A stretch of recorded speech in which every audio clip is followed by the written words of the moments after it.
네, 일단 65세 이상 노인 3명 중 1명이 약화가 된 근육이고요. 시력 다음으로 노화가 빨리 오는 근육이기도 하고 뇌졸중, 파킨슨병의 강력한 신호, 또 약 많이 먹는 노인들이 특히 주의해야 된다는데 아니, 이걸 봐서도 전혀 짐작이 안 되는데 뭘 것 같아요? 그러니까요. 눈에 보이는 근육이 다가 아닌 건데 과연 무엇일지 화면으로 다시 한번 정답을 확인해 볼까요? 네. 이 근육은 삼켜야 산다. 삼킴 근육. 네. 세상에 이런 것도 있나요, 교수님? 네, 인간이 먹지 못하면 못 살잖아요. 네. 그러니까 이제 우리가 음식을 씹고 맛보고 삼키고 이렇게 해야만 살아갈 수 있기 때문에 이 삼킴 근육이야말로 정말 중요한 근육이라고 할 수 있겠습니다.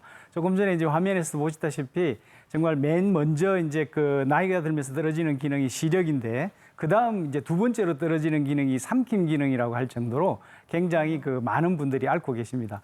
갖고 계십니다. 그런데 이제 사실은 우리나라 실제로 보면 우리나라 노인 어르신 65세 이상 어르신 중에 3명 중에 1명이 이 삼킴 기능이 좀 장애가 있을 정도로 흔하게 있는데 사람들은 잘 몰라요. 그래서 맞아요. 이제 이 삼킴 기능에 장애가 오는 이유는 뭐냐면 나이가 들면 이제 근육이 줄어들게 되고 뇌 기능, 뇌 신경도 이제 위축이 일어나게 되기 때문에 식도라든지 후두 같은 거에 활동이 원활해지지 않게 되어지면서 거기 근육도 위축이 일어나게 되거든요. 그렇게 되니까 이제 삼킴 장애가 생기게 되게 됩니다. 이렇게 이제 이 삼킴 장애가 오게 되시면 이제 당연하게 드실 때 이제 사례가 잘 걸리고 기침이 잘 나게 되고 또 삼키는 기능이 떨어지게 되시거든요. 우리 이제 어르신들 나이가 드시면 밥보다 약이 더 많다고 이렇게 할 정도로 약을 많이 드시는데 그 중에 이제 알약이 크다 그러면 이게 이제 삼키다가 잘 못 삼키게 되면 걸려가지고요. 질식, 사례가 걸리면 차라리 다행인데 걸려서 질식이 돼서 사망하는 사례도 있게 됩니다. 있겠네요. 그래서 굉장히 이제 주의를 하셔야 되는데 이 우리가 큰 병이 걸려서 병원에 가면 삼키는 기능이 떨어지면 뭘 끼우죠? 콧줄을 끼우게 됩니다. L튜브라고 하는 이 콧줄을 끼워서 넣게 되는데 그래서 우리가 삼킴 기능이 떨어지게 되면 평생 입으로 못 드실 수가 있기 때문에 삼켜야 산다. 삼킴 기능이 굉장히 중요하다고 할 수 있겠습니다. 사실 저는 음식이야 그냥 꿀떡꿀떡 넘기면 저절로 넘어가는 줄 알았는데 이 삼킴 근육이라고 하는 게 그러면 목에 여기 어디에 있는 거예요, 교수님? 여기 그 툭 튀어나오는데 이게 이건가요? 네, 그것뿐 아니고요. 저희가 음식물을 씹고 목으로 넘기고 이제 식도를 통해서 위장으로 내려가고 이거에 관련된 근육들이 한 50상 정도 되거든요. 네. 그 근육을 다 삼킴 근육이라고 이야기를 합니다. 50상. 네, 근데 이게 왜 중요하냐면요. 지금 오 교수님 말씀하셨지만은 목에서는 이게 두 가지 길이 있어요.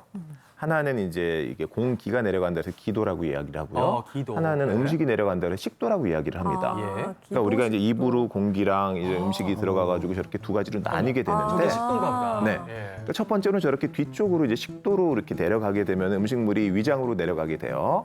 저렇게 내려갈 때는 저 앞에 하얀 부분이 기도인데요. 우리가 보통 이렇게 목에서 이렇게 손으로 만져보게 되면 PVC 파이프처럼 되어 있는 게 그게 바로 기도입니다. 근데 지금 이분 같은 경우에는 저런 식으로 샌다. 식도로 내려가는 게 아니라 기도로 한 방울이 떨어졌죠. 저게 바로 사례가 들리는 겁니다. 지금 저분 같은 경우에는 근데 더 중요한 거는 사례가 안 들렸어요. 무슨 소리냐면은 기도로 넘어갔는데 본인이 모르신 거예요. 어떡해. 그러니까 정상적인 경우는 저렇게 기도로 음식물이 들어가게 되면 콜록콜록하고 기침을 침에 걸려서 네. 기침을 해서 저걸 다시 위로 올려 보냅니다. 그러니까 부산으로 가야 될 게 지금 이제 광주로 가고 있는 거기 때문에 대전에서 다시 돌려 보내줘야 되는데 원남선 탔어요. 저게 안 되게 되면 음식물이 계속 폐로 내려가서 쌓이게 되고요. 그렇게 되면 그게 폐렴으로 발전을 할 수가 있으니까 아주 위험합니다. 그렇군요. 이게 좀 나이도가 제가 한 50이 넘어가다 보니까 저도 모르게 이 씹다 보면은 이제 이게 묻고 흘리고 이런 경우가 많아지더라고요. 이게 굉장히 추적을해지는데 이게 삼킨 근육이 좀 약해져서 그런 걸까요, 교수님? 예, 나이 들수록 이제 정신 차리고 살아라는 게 이게 삼킴 근육인데요. 왜냐하면 이제 삼킴 근육의 인후라든지 이제 그 식도의 근육이 약해지면서 자꾸 이제 지금 조금 전에 화면에도 보셨다시피 식도로 넘어가야 될 게 자꾸 기도로 넘어가면서 나오는 가장 흔한 것이 사례가 걸리거나 이제 기침이 자주 나거나 또는 이제 먹고 난 다음에도 그 식사 후에 목소리가 확 바뀝니다. 목이 메고 그리고 이물감으로 음식이 자꾸 뭐 입안에 남아 있는 그런 느낌이 자꾸 나게 되고요. 그다음에 이제 또 흔한 것 중에 하나가 입술이랑 턱 근육이 약해지면서 자꾸 뭔가 흘려요. 그래서 여기 묻어 있어도 잘 모르고요. 그래서 이제 침이라든지 음식물을 자꾸 이제 흘리는 이런 현상이 생기게 되고요. 그리고 이제 이 저작작용, 이게 턱이라든지 이게 그 입술 안에 이제 돌리는 혀의 작용이 이렇게 떨어지게 되면 당연하게 이제 그 음식물이 오래 남아 있어서 이 씹는데 오래 시간이 걸리게 됩니다. 그래서 이제 왜 빨리 안 드세요? 그러면 열심히 먹고 있다고 그렇게 말씀을 하시는데 이제 이렇게 시간이 오래 걸리게 되다 보니까 이제 입이 자주 마르게 되고요. 영양결핍이 생겨지면서 체중도 막 줄고 나이 드시면 이제 이 삼킴 근육을 강화시키는 훈련을 꼭 하셔야 됩니다. 그러니까 저희가 뭐 웃으면서 좀 말씀을 드렸습니다만 본인은 이제 얼마나 이게 또 힘드실까 싶은데 좀 이런 걸 방지하려면 어떻게 먹어야 될까요? 이게 삼킴 기능이 떨어지신 분들 같은 경우에는 몇 가지 요령을 제가 알려드릴게요. 일단 우리가 삼킬 때 이거 이제 무슨 병아리가 물 먹듯이 이런 식으로 고개를 쳐들고 먹으면은 알약 먹을 때 저 그렇게 하는 그렇죠. 더 위로 잘 들어갈 거라고 생각하시는 분들이 있는데 네. 절대로 그렇지가 않습니다. 그래요? 왜냐하면 평상시에는 우리가 이 목에서 기도를 주로 사용을 해요. 계속 먹고 계시는 분은 없잖아요. 숨을 쉬어야 되니까 주로 기도가 항상 열려 있고 식도는 오히려 막혀 있습니다. 그런데 우리가 음식물을 먹을 때는 기도를 막고 식도를 열어줘야 돼요. 그러니까 그렇게 하는 방법은 기도가 좀 위로 올라가고 기도 위에 덮개가 이렇게 딱 덮어줍니다. 네. 그 상태에서 먹게 되면 식도로 넘어가게 되는 거거든요. 자, 평소에 이렇게 고개를 들고 음식물을 떨어뜨리게 되면은 이게 식도로 들어가는 게 아니라 그냥 기도로 떨어집니다. 그러니까 폐로 낙하하게 되는 그런 일이 발생을 해요. 그러니까 기도를 덮어주기 위해서는 평상시에 사례가 많이 걸리시는 분들 같은 경우에는 고개를 숙여주세요.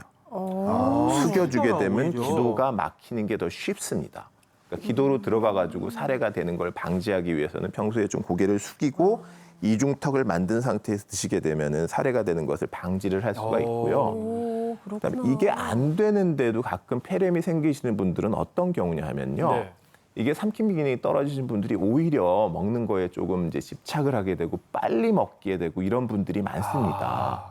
근데 그렇게 되면 어떤 일이 발생을 하냐면 기도는 잘 막혀 있는데 막혀 있는 위쪽으로 덮개 쪽으로 음식물이 깨끗하게 없어지질 않고 조금 남아요. 조금 남았는데 이게 다 떨어지지 않고 그 위에 또 쌓이고 또 쌓이고 또 쌓이다 보면 이게 넘쳐가지고 기도로 들어가는 경우가 있습니다. 그렇군요. 이런 경우에는 음식을 2번 삼켜주세요.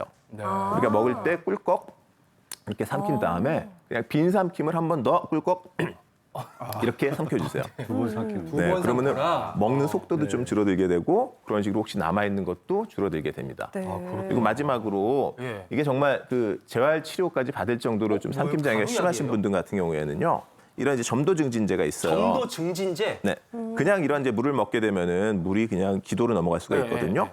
그런 경우에 이거 인터넷이나 약국에서 쉽게 살 수 있는 건데 이런 점도 증진제를 이렇게 그냥 타게 바로 되면은 네. 이게 가루지만은 이런 물이 이런 식으로 쫙 흔들게 되면 요플레처럼 꾸덕꾸덕꾸덕꾸덕해집니다. 그렇네요. 아, 뭔가 약간 걸쭉해지는 느낌이 네, 되는 걸쭉해집니다. 건가요, 교수님? 이렇게 걸쭉해지게 되면은 이게 바로 기도로 아까처럼 넘어가지를 않고 이렇게 흘리게 되면은 물을 이렇게 걸쭉하게 약간 약간 요동식처럼, 요플레처럼 바뀌게 됩니다. 그래서 이런 걸 사용하시는 것도 좋겠습니다. 네, 일단 나이 들수록 약도 드셔야 되고요. 영양분을 음식으로 섭취하셔야 되니까 이 삼킴 근육이 참 중요한데요. 그렇죠. 그럼 일단 이 삼킴 근육을 좀 건강하게 만드는 방법이 있는지도 궁금하고 네. 이미 좀 안 좋아지셨더라도 다시 되돌릴 수 있는 방법이 있는 건가요, 교수님? 예, 그럼요. 예, 우리 이제 삼킴 근육이 이렇게 입술, 턱, 볼, 뭐 이렇게 안에 식도 이런 걸 얘기를 하는데 혀 이런 걸 얘기를 했는데 네. 이 근육을 평상시에도 꾸준히 하시면 잘 삼키실 수가 있게 됩니다. 그래서 이제 우리가 이렇게 이제 삼킴 기능이 떨어지신 나이 드신 분들, 네네. 노약자분들 제일 힘든 게 예, 누워서 떡 먹기예요. 그래서 굉장히 진짜 힘든 위험하죠. 거예요. 네, 그리고 이제 질병을 가지신 분들 중에 이제 뇌졸중 환자들, 그렇죠. 그리고 파킨슨이나 치매, 또 갑상선 이상 있으신 분들은 목이 좀 불편하시죠. 그렇죠. 네. 그리고 이제 가슴이라든지 폐라든지 심장이라든지 대동맥 같은데 대수술을 하신 분들은 갑자기 이렇게 삼킴 기능이 떨어지고 숨쉬기도 힘들어지시거든요. 네네. 이런 분들은 의식적으로 의식적으로 이 삼킴 훈련을 해주셔야 됩니다. 네. 예, 그래서 저희가 이제 그럼 한번 훈련을 앞에서 네네, 그래서 배워보도록 한번, 할게요. 나가볼까요? 예. 훈련을 선생님도 좀 들어와 주시고요. 제대로 한번 배워보도록 하겠습니다. 예. 네. 네, 이걸 저도 흘리기로 따지면은 둘째 가라면 너무 흘려요. 예, 흘리면 다행인데 이걸 안 하시게 되면 허빈성 폐렴으로 인해서 고열이라든지 의식장애까지 생겨서 사망하실 네네네. 수가 있기 때문에 네. 이걸 하겠습니다. 열심히 자, 해보겠습니다. 맨 먼저 이제 입술 그리고 혀, 턱 이렇게 세 가지를 할 건데요. 네. 입술은 전통적인 아이우에오를 3초씩 끊어서 하겠습니다. 자, 시작. 이, 우, 에, 오. 예, 이거 심심하시죠? 펭귄이 아침에 안녕하세요를 한번 해보겠습니다. 펭귄이요? 예, 양보를 배우들 또 연기 연습할 때 맞습니다, 발음 맞습니다. 연습할 때. 발성 연습하실 때 하시면 네네. 좋고요.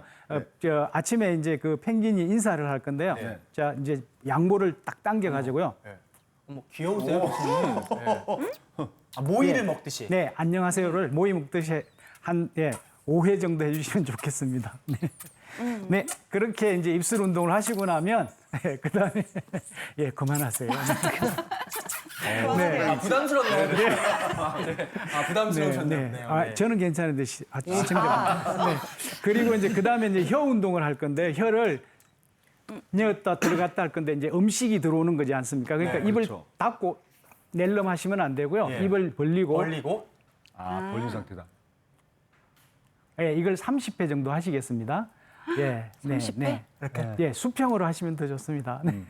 네, 그리고 이제 그 다음에 음식이 들어왔다고 생각하면 이제 오른쪽 왼쪽으로 섞어 보겠습니다. 제가 한번 보여드리겠습니다. 네, 이렇게 힘껏 미시는 것을 20배 정도 하시고 나면요. 네, 한번 해보세요. 시작. 네, 오른쪽, 왼쪽, 오른쪽, 왼쪽. 이걸 한 20배 정도 하시고요. 그 다음에 음식을 섞는 동작을 하실 건데요. 네. 자, 저를 보시면요. 와. 아, 훑어주는 거군요. 이렇게 둥그렇게. 예, 시계 방향으로 10회, 반시계 방향으로 10회, 시계 반대 방향으로 10회를 해주시면 되겠습니다. 네. 예, 그러면 이제 음식이 섞였습니다. 자, 그 다음에는 이제 턱 운동을 하실 건데요. 우리 이제 그만하셔도 되겠습니다. 네. 턱 운동은요, 앞으로, 뒤로, 위로, 아래로, 그리고 돌리는 운동, 세 가지로 되어 있습니다. 자, 턱을 앞으로,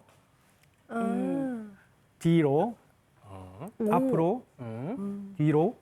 이걸 이제 10회 하시고요.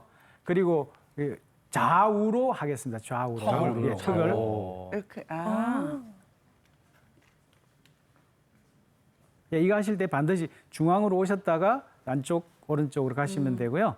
그 다음에 이제 턱을 가지고 아래 턱을 가지고 시계 방향으로 10회, 반시계 방향으로 10회 하겠습니다. 네. 아, 턱으로 돌아.